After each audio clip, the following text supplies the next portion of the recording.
You want us to do what now? Captain Zixnager of the Galactic Confederation's 17th Conquest Fleet spluttered, his tentacles writhing in a mixture of disbelief and barely contained laughter. Admiral Krathos, leader of the Confederation's military forces, fixed the captain with all four of his eyes, his scaly brow furrowing in annoyance. I said, Captain, that we are to launch an invasion of the planet known as Earth in the Sol system. Our intelligence suggests they are a pre-FTL civilization with minimal defensive capabilities. It should be an easy conquest. Zixnager couldn't help it. He burst into laughter, a series of high-pitched clicks and whistles that echoed around the bridge of his flagship, the Unstoppable Doom. The rest of the bridge crew, a motley assortment of various alien species, looked at their captain with a mixture of confusion and concern.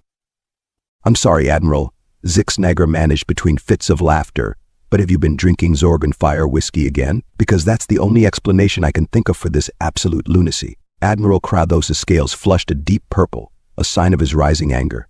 This is no laughing matter, Captain. The High Council has decreed that Earth must be brought into the Confederation, by force if necessary. Are you refusing a direct order? Zixnager's laughter subsided, replaced by a sardonic grin that showed off his rows of needle-like teeth. Oh, I'm not refusing, Admiral. I'm just trying to save your scaly hide from the biggest embarrassment since the Blargan attempted to invade a black hole because they thought it was a really dark planet. The Admiral's eyes narrowed. Explain yourself, Captain. Now. Zixnager sighed, his tentacles drooping in exasperation. All right, gather round, children. It's time for a little history lesson. He pressed a button on his command chair, and a holographic image of Earth appeared in the center of the bridge. This, my dear Admiral, is Earth. Lovely little mud ball, isn't it? Now, you'd think it would be easy pickings. Pre-FTL, limited space presence, no energy shields, no faster-than-light weapons. It should be a cakewalk, right? Admiral Krathos nodded impatiently. Exactly, which is why I don't understand your reluctance, Captain. Zixnager's grin widened. Oh, sweet, naive Admiral, let me tell you a little story. About 200 standard galactic years ago, the Drekkar Empire decided to do exactly what you're proposing.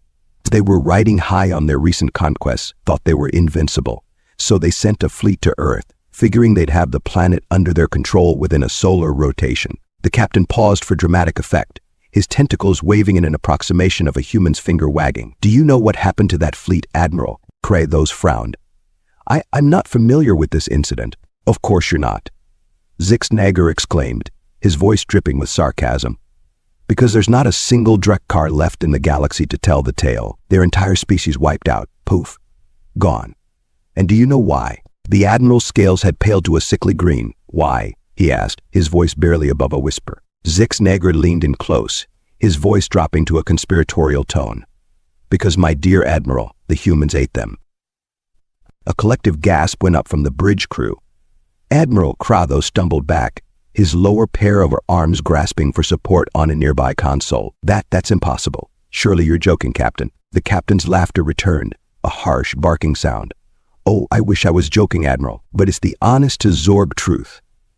The humans, those defenseless little apes, not only repelled the Drekkar invasion, but then proceeded to hunt down every last one of them across the galaxy. And when I say hunt, I mean it in the most literal sense. Zixnager turned to his communications officer, a Vrolic with the elongated fingers perfect for operating the complex array of buttons and switches. Lieutenant, pull up the classified file on the Earth Drekkar War, authorization code Zulu Tango Foxtrot 42069. The bridge's main view screen flickered to life, displaying a series of gruesome images that made even the most hardened of the alien warriors flinch. Scenes of Drekkar ships being torn apart by crude but effective human weaponry, of human soldiers in powered armor ripping through Drekkar defenses like tissue paper, and most disturbingly, of humans eating their defeated foes. But how? Admiral Krathos stammered, his eyes wide with horror. The Drekkar were one of the most advanced civilizations in the galaxy. Zixnager's expression turned grim. That's the thing about humans, Admiral. They're innovative. So when the Drekkar showed up with their fancy energy weapons and force fields, the humans didn't just roll over and die. Oh no, they got creative. The captain manipulated the holographic display, zooming in on various human weapons and vehicles. See this? They call it an electromagnetic pulse. Turns out it's really good at frying advanced electronics. And this beauty, a kinetic energy weapon. Basically, they just throw really big rocks really fast. No fancy energy fields can stop good old-fashioned momentum. Admiral Krathos had regained some of his composure, but his voice still quavered as he spoke. But eating them? Surely that's an exaggeration. Zixnager's laughter had a bitter edge to it now. Oh, I wish it was, Admiral. But the humans have the saying, waste not, want not. When they realized that Drekar flesh was not only edible but apparently quite delicious by their standards, well, let's just say they found a way to solve two problems at once: disposal of enemy corpses and feeding their troops. The Admiral looked like he was about to be sick. That's barbaric. Barbaric, Zixnager repeated, his voice rising. Oh, my sweet summer child, you haven't seen barbaric yet. Let me tell you about something the humans call psychological warfare. The captain pulled up another set of images, these showing human soldiers wearing armor decorated with Drekar bones and teeth. They didn't just eat the Drekar, Admiral. They wore their bones as trophies. They broadcast images of their feasts across every frequency the Drekar used. They turned the Drekar's own fear against them. Admiral Krathos collapsed into a nearby chair, his scales now a pale, sickly white. But our intelligence reports. Zixnager cut him off with a wave of a tentacle. Our outdated, incomplete, or deliberate misinformation spread by the humans themselves. They want us to think they're defenseless. They're practically salivating at the thought of some poor, unsuspecting alien race trying to invade. The captain's voice took on a mocking tone as he continued, oh, and let's not forget their entertainment. Have you seen what passes for fiction on that planet? They have entire genres dedicated to the gruesome deaths of invading aliens. They call it science fiction, but I call it a war crime waiting to happen. He pulled up yet another set of images, this time showing scenes from various human movies and video games. Aliens being blown apart, melted by acid, thrown into space, and subjected to all manner of creative and horrifying deaths. This, Admiral, is what humans do for fun. They spend their free time imagining new and exciting ways to kill aliens. And let me tell you, they are disturbingly good at it. Admiral Krathos had gone from sickly white to a green that suggested he might lose his lunch at any moment. But surely not all humans are like this. There must be some who would welcome us, who would see the benefits of joining the Confederation. Zixnager's laughter took on a hysterical edge. Oh, that's rich. You think we'd be the first to try that approach? Let me tell you about the Zarshushu Collective. Lovely folks big on peace and harmony. They tried to make friendly contact with Earth about 50 years ago. Wanted to invite them into their little galactic utopia. The captain's voice dropped to a whisper, as if he was telling a ghost story. You know what happened to them. The humans smiled and said they'd be delighted to join.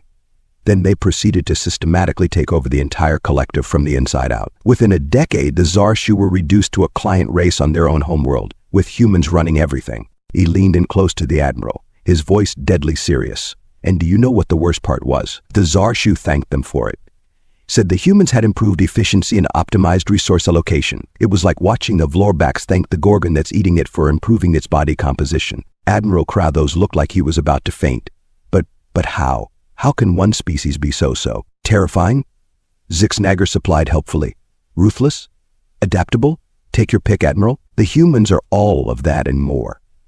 They're a species that evolved on a death world, where everything, even the plants, tried to kill them. They didn't just survive, they thrived. They turned their planet's most deadly predators into pets. They eat food that would kill most species for fun.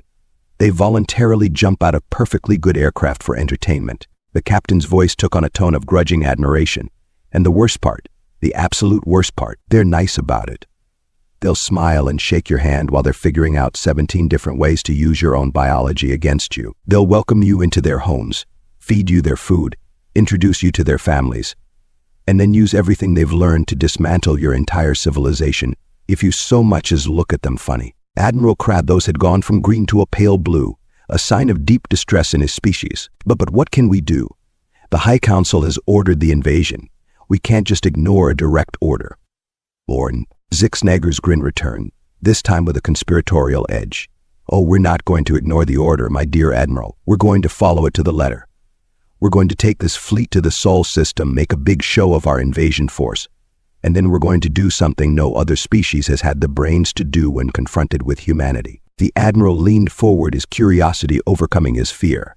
And what's that, Captain? Zixnager's grin widened to truly alarming proportions. We're going to surrender. There was a moment of stunned silence on the bridge, broken only by the soft beeping of various consoles. Then, as one, the entire crew burst into laughter. Admiral Krathos, however, didn't seem to find it amusing. Captain, have you lost your mind? Surrender. To a pre-FTL civilization. The High Council would have our heads. Six-Nager waved a dismissive tentacle. Oh, please. The High Council will be too busy trying to figure out how to keep their exalted positions once the humans are done with them. Trust me, Admiral, surrender is our best option.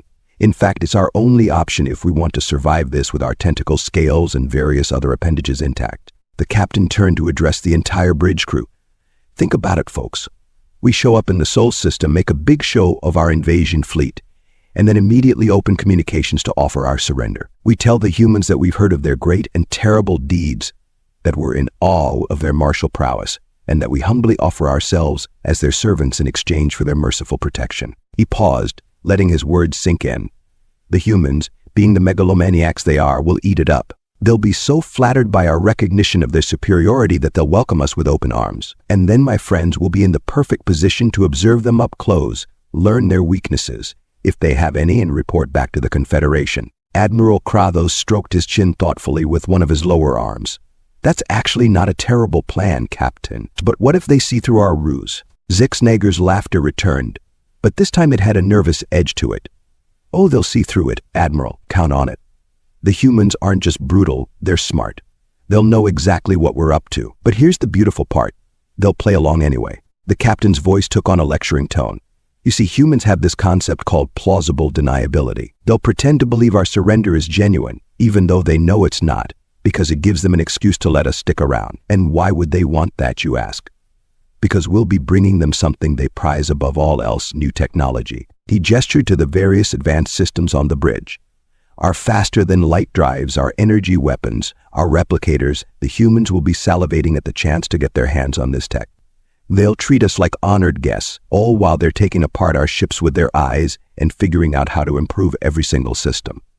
Admiral Krathos nodded slowly, beginning to see the logic in the captain's plan, and by the time they've learned everything they can from us. Exactly.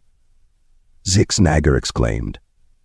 By the time they've milked us for every scrap of knowledge, it'll be too late for the Confederation to do anything about it. The humans will have leapfrogged centuries of technological development, and we'll be the ones who handed it to them on a silver platter. The Admiral's expression turned thoughtful, but won't that just make them even more dangerous? Six-Nager's laughter had a fatalistic edge to it now. Oh, Admiral, they're going to become a galactic superpower whether we like it or not. The question is, do we want to be on their good side when it happens, or do we want to end up as the main course at their victory feast? He turned back to the main view screen, which now showed an image of Earth, that deceptively peaceful-looking blue marble. Make no mistake, my friends. Humanity is coming to the galactic stage, and they're not going to knock politely and ask to be let in. They're going to kick down the door, walk in like they own the place, and somehow convince everyone that we invited them. The captain's voice took on a tone of grudging respect. And the real kicker? By the time they're done, we'll probably be thanking them for it. Because if there's one thing humans are better at than warfare, it's making you believe that everything they do is for your own good. Admiral Krathos stood up, his posture straightening as he came to a decision. Very well, Captain. We'll proceed with your unconventional plan, but I want it on record that I think this is absolutely insane. Six-Nager's grin returned full force. Noted. Admiral. But trust me, when it comes to dealing with humans, insanity is the only sane response. He turned to his navigation officer. Set a course for the Sol system maximum speed. It's time to go make some new friends. And pray they don't decide we look delicious. As the unstoppable Doom and its fleet set course for Earth, Captain Six-Nager couldn't help but feel a mixture of excitement and dread. He'd spent his entire career avoiding the Sol system like it was infected with the Andromeda strain, and now he was willingly flying straight into the proverbial lion's den. You know, he mused aloud, his tentacles twirling thoughtfully. I once met a Rigelian trader who'd actually been to Earth. Poor bastard was never the same after that. Admiral Krathos, who had been staring morosely at the swirling colors of hyperspace, perked up at this. Oh, what happened to him? Six-Nager's expression turned grim. Well, apparently he'd gone there to try and sell some trinkets. You know how the Rigelians are, always looking for a quick profit. Anyway, he lands his ship in some place called New York City, thinking he's being all sneaky. The captain paused for dramatic effect, his eyes twinkling with mischief. Next thing he knows, he's surrounded by humans. But here's the kicker, they weren't scared, they weren't even surprised. You know what they did. The Admiral leaned in, despite himself. What? They tried to sell him stuff. Zixnager burst out laughing, a sound somewhere between a dolphin's click and a hyena's cackle. Picture it, this poor Rigelian standing there with his tentacles full of cheap plastic geeballs, and the humans are shoving hot dogs in his face, trying to get him to buy knockoff handbags and tickets to something called Hamilton. The bridge crew, who had been listening intently, couldn't help but join in the laughter. Even Admiral Krathos cracked a smile, his scales shifting to a more relaxed shade of blue. But surely, the Admiral said once the laughter had died down, that's just one city. The rest of the planet can't be like that. Zixnager's laughter cut off abruptly, replaced by a look of mock horror. Oh, my sweet summer child, that was one of their tamer cities. Let me tell you about a place they call Florida. Before the captain could launch into what was sure to be another terrifying tale, the navigation officer interrupted. Captain, we're approaching the Sol system. We'll be dropping out of hyperspace in 5 minutes. The mood on the bridge instantly shifted from jovial to tense. Zixnager straightened up, his tentacles coiling tightly around his command chair. Right then, folks, this is it. The moment of truth. Remember, no matter what happens, no matter what we see, we stick to the plan. We're here to surrender, not to fight. Even if they start shooting, even if they send out ships that look like they were cobbled together from scrap metal and bad attitude, we do not engage. Is that clear? A chorus of affirmatives rang out across the bridge. Admiral Krathos, looking somewhat green again, nodded his agreement. Good, Zixnager said, his voice taking on a tone of grim determination. Because let me tell you something about humans in first contact situations. They have this thing called science fiction, and they've been imagining meeting aliens for centuries. They've thought of every possible scenario, from peaceful exchanges of knowledge to all-out war. And in every single one of those scenarios, no matter how outgunned or outmatched they might be, the humans always come out on top. He looked around the bridge, meeting the eyes or equivalent sensory organs of each crew member. So whatever you do, don't try to outsmart them. Don't try to outfight them. And for the love of all that's holy, don't try to out-crazy them. Because trust me, when it comes to crazy, humans are the undefeated galactic champions. As if to punctuate his words, the swirling colors of hyperspace suddenly gave way to the star-studded blackness of normal space. And there, hanging in the void like a beautiful, terrifying jewel, was Earth. For a moment there was silence on the bridge. Then, softly at first, but quickly growing in volume, came a sound that no one expected: laughter. It was the communications officer, a normally stoic Vrelnak, who had dissolved into fits of giggling. When everyone turned to look at her, she managed to gasp out between laughs, "I'm sorry, Captain, but broadcasting." Zixnager felt a sense of dread settling in his primary stomach. Broadcasting what exactly? The Vrelnak pressed a button, and suddenly the bridge was filled with a cacophony of sounds and images. Hundreds, no thousands of different transmissions, all overlapping and competing for attention. There were news broadcasts showing everything from political debates to cat videos. There were movies and TV shows depicting alien invasions in every conceivable manner, from the terrifying to the absurd.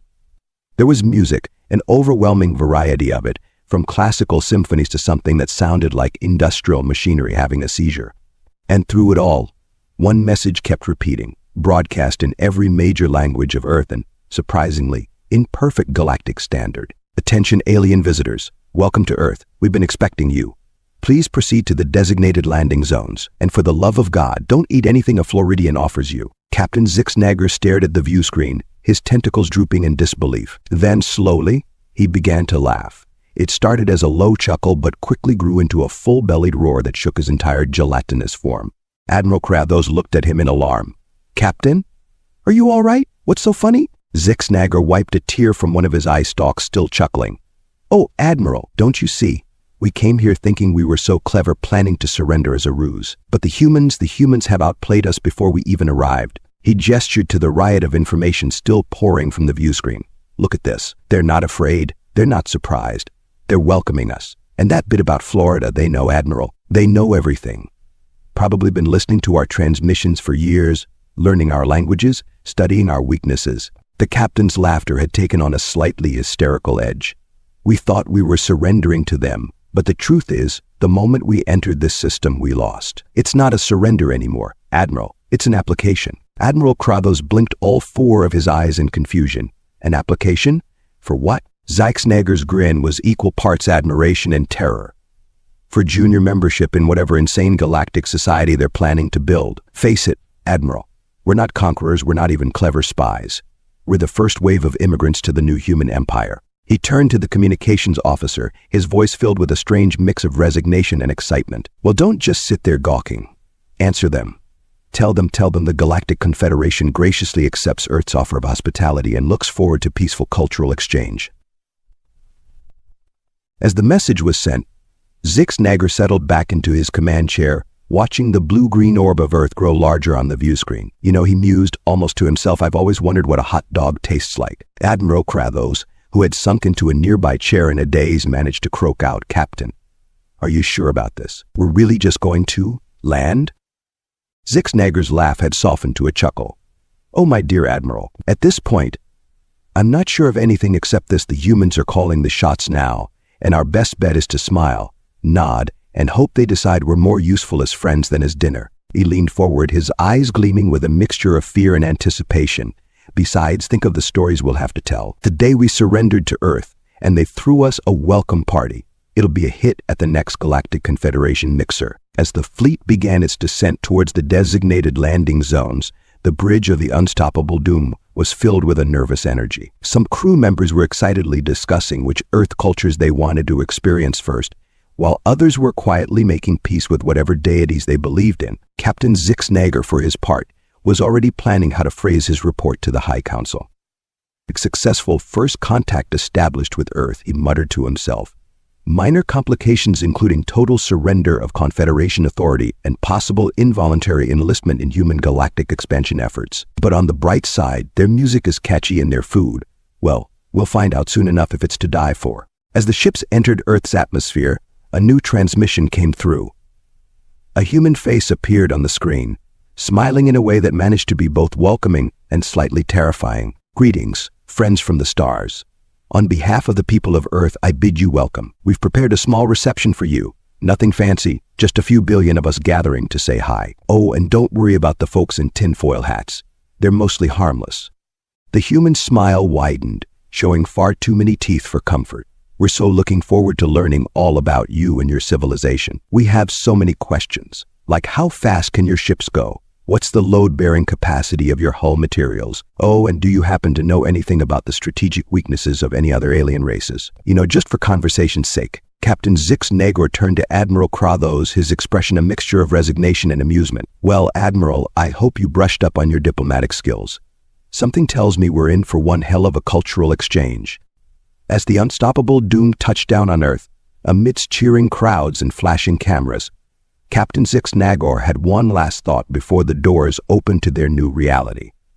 Maybe we should have just sent a fruit basket instead. And with that, the Galactic Confederation 17th Conquest Fleet became the first official alien delegation to Earth, ushering in a new era of interstellar relations, an era that would be marked by human ingenuity, alien befuddlement, and the lingering question of whether surrender had been the best or worst decision in galactic history.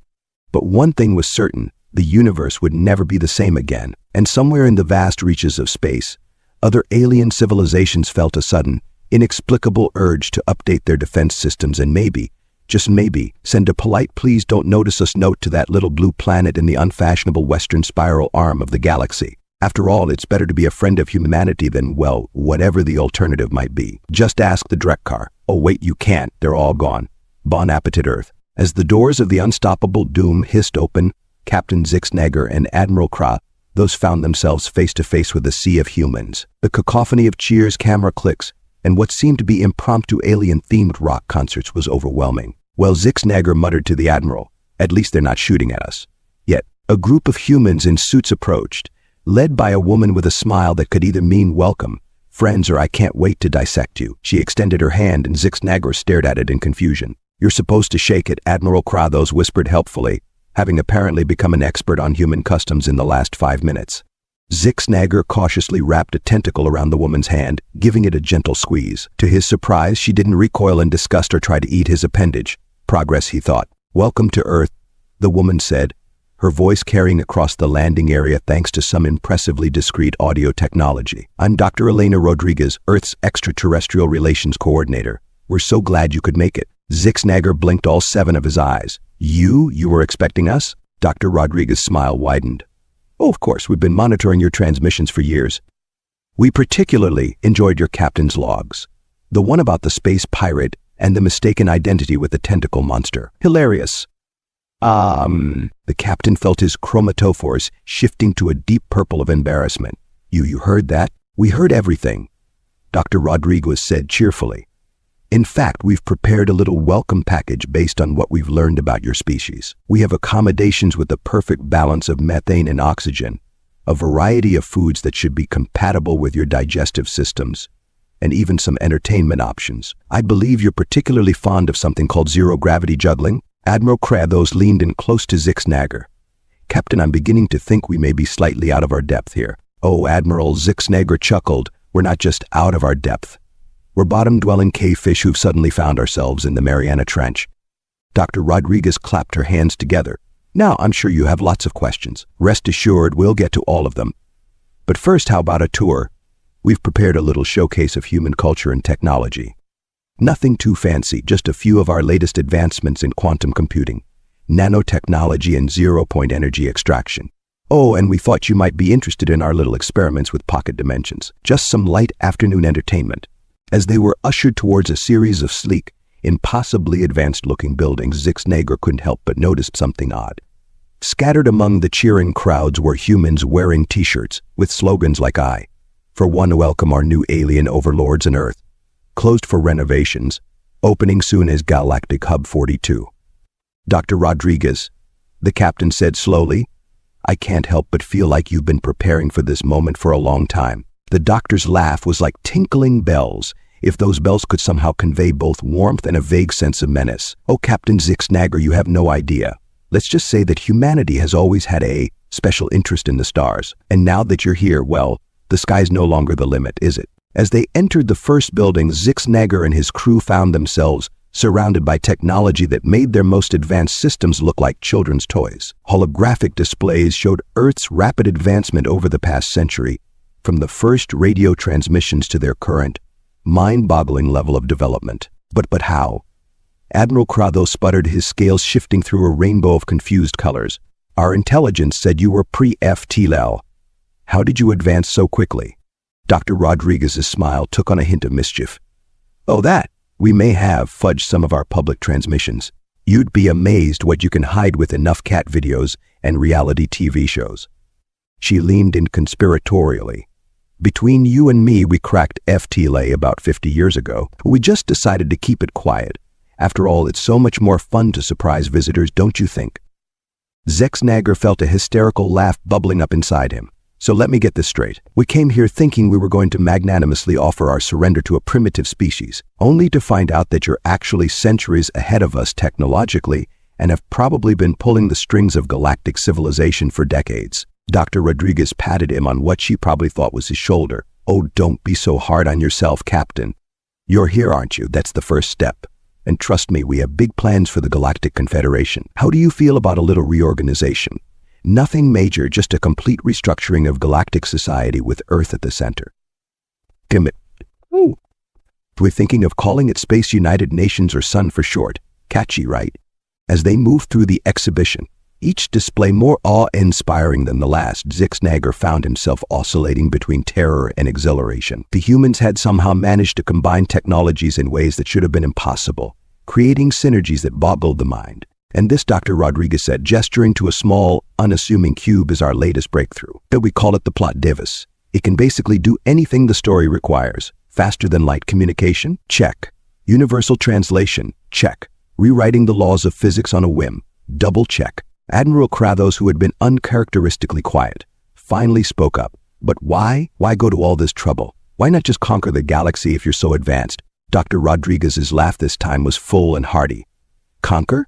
Oh, my dear Admiral, that's so unimaginative. Why conquer when you can integrate? We don't want to rule the galaxy. We want to party with it. She spread her arms wide, encompassing the entire exhibition. This is just a welcome banquet. Humanity is ready to join the galactic community, but we're doing it our way. We're throwing the biggest, craziest, most mind-bending welcome party the universe has ever seen. And you, my friends, are our guests of honor. Zixnager felt a tentacle being pressed into his grasp. He looked down to find himself holding a glass of something fluorescent and bubbling. What's this? He asked, eyeing the drink suspiciously. Oh, just a little human concoction, Dr. Rodriguez said with a wink. We call it a pan-galactic gargle blaster. Don't worry, we've adjusted the formula for your physiology.